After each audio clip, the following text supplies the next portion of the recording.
subhanahu wa ta'ala gave Imam Husayn far greater rewards. Why? Because the sacrifice of Imam Husayn alayhi salam was far greater.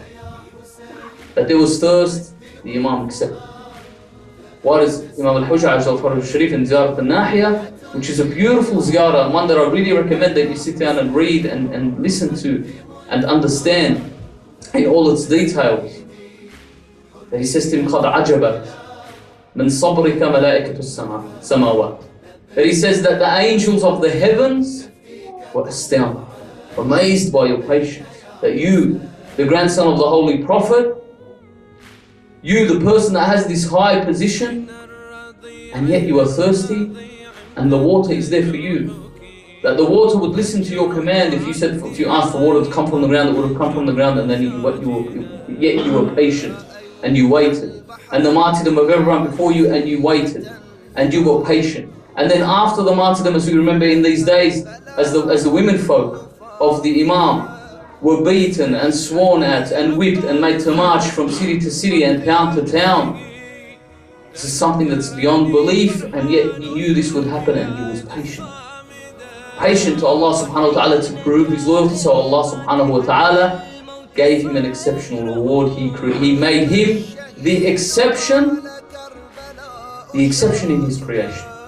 That dirt, soil, which is usually haram, Allah subhanahu wa ta'ala says that through the soil of Imam al-Husayn, through my permission, the dirt that is on the grave of Imam al-Husayn will cure the sick.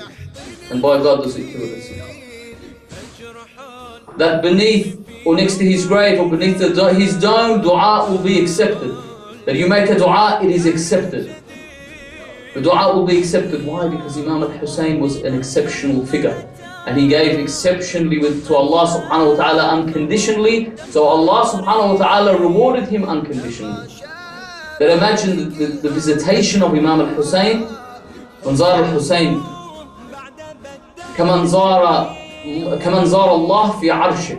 That whoever visits Imam al-Husayn, it is as if he has visited Allah subhanahu wa ta'ala on his throne, on his position of power.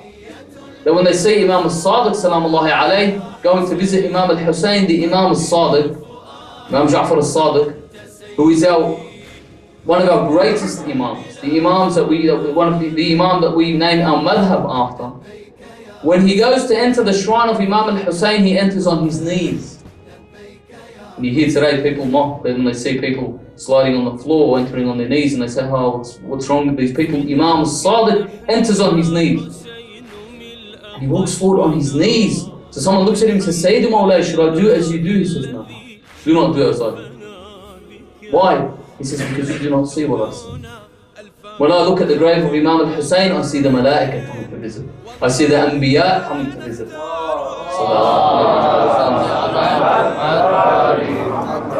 He says that I see these prophets who seek permission in the hadith, prophets that seek permission, oh Allah, give us permission to visit the shrine of Abu Abdullah. And he gives them permission and they come. They're always coming down and they're going up, they're coming down and they're going up. This is why these rewards are there for Imam al-Husayn, because he gave unconditionally, he became the exception.